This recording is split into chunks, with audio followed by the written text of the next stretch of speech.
तो आज हम जिनकी बात करने वाले हैं वो एक ऐसे सन्यासी थे जिनकी आवाज ने दुनिया भर में भारत को एक नई पहचान दी, स्वामी विवेकानंद। हाँ, बिल्कुल। और हमारे पास जो जानकारी है, खासकर स्वामी विवेकानंद एक प्रेरक जीवन गाथा से, हम उसी के आधार पर थोड़ा उनके जीवन और विचारों को समझने की कोशिश करेंगे। हाँ, कोशिश यही रहेगी कि इस बातचीत में उनकी कहानी के जो सबसे अहम पड़ाव हैं और उनकी सोच का जो असर रहा उसे पकड़ पाएं। बिल्कुल, देखते हैं ये जीवनी उनके जीवन को कैसे देखती है। तो शुरू करें उनके बचपन से। हाँ, तो जन्म कलकत्ता में 12 जनवरी 1863। नाम था नरेंद्रनाथ दत्त। ये तो खैर ज्यादातर लोग जानते हैं, पर इस जीवनी में जिक्र है कि वो बचपन से ही सवाल बहुत करते थे, खासकर ईश्वर को लेकर। हाँ, वो बेचैनी थी एक। वही उनका वो मशहूर सवाल, क्या आपने ईश्वर को देखा है? ये सिर्फ एक बच्चे का सवाल नहीं था, एक गहरी तलाश थी शायद। सही कहा। और इसी तलाश में, इसी बेचैनी ने उन्हें 1881 में रामकृष्ण परमहंस तक पहुंचा दिया। अच्छा। और किताब इस मुलाकात को एक बहुत बड़ा टर्निंग पॉइंट बताती है। जब रामकृष्ण ने कहा, हाँ देखा है, ठीक वैसे ही जैसे तुम्हें देख रहा हूं, बल्कि उससे कहीं ज्यादा साफ। सोचिए जरा। हाँ। कहते हैं ये जवाब नरेंद्र के लिए एकदम चौंकाने वाला था। पहली बार कोई ऐसा मिला जो अनुभव की बात कर रहा था, सिर्फ सिद्धांतों की नहीं। यहीं से वो आध्यात्मिक बदलाव शुरू हुआ होगा। बिल्कुल, वो मंथन तेज हो गया अंदर। ये भी है कि वो पढ़े लिखे थे, प्रेसिडेंसी कॉलेज से, पश्चिमी दर्शन भी पढ़ा, भारतीय शास्त्र भी, कुछ वक्त ब्रह्म समाज में भी रहे। हाँ, लेकिन जैसा स्रोत बताता है, उन्हें तलाश थी किसी ऐसे गुरु की जो सीधा अनुभव करा सके, सिर्फ बातें नहीं। और वो गुरु रामकृष्ण परमहंस निकले। बिल्कुल।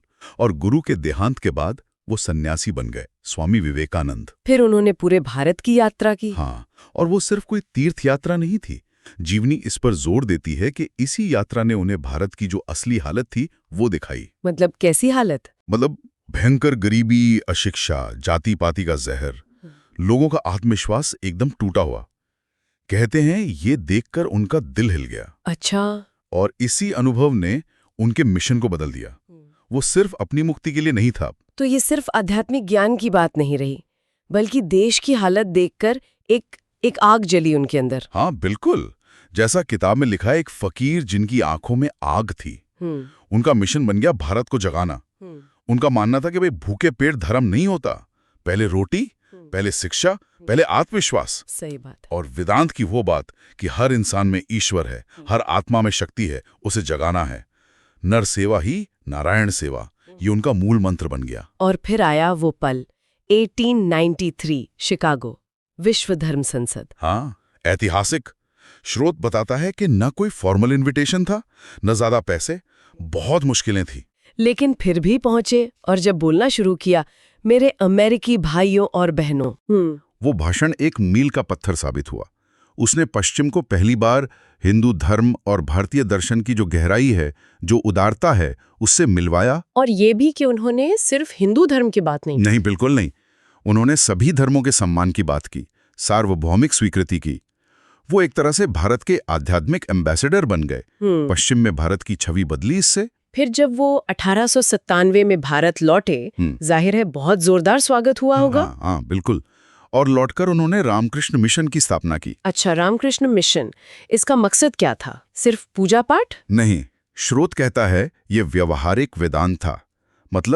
वेदांत के ऊंचे विचारों को जमीन पर उतारना, सेवा के कामों में। जैसे स्कूल खोलना, अस्पताल चलाना, कहीं बाढ़ अकाल आए तो मदद करना, और सबसे बढ़कर युवाओं में वो आत्मविश्वास जगाना, लक्ष्य प्राप्त न हो जाए। बिल्कुल, ये सिर्फ एक नारा नहीं था, ये एक आह्वान था अपनी अंदर की शक्ति को पहचानने का। सोचिए उनका जीवन कितना छोटा था, सिर्फ 39 साल।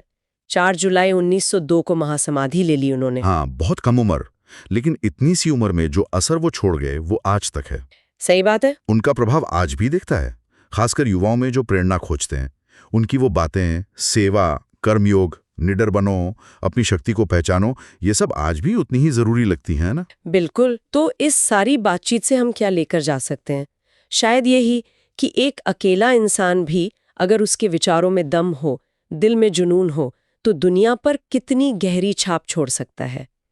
स्वामी विवेकानंद की कहानी यही दिखाती है। हाँ, और ये एक सवाल भी छोड़ जाती है सोचने के लिए विवेकानंद ने जिस भीतर की अनंत शक्ति की बात की थी, आज की इस भागदौड़ वाली जिंदगी में हम उस शक्ति को अपने अंदर कैसे महसूस करें, उसे जगाए कैसे, ये सोचने वाली बात है हम सबके लिए।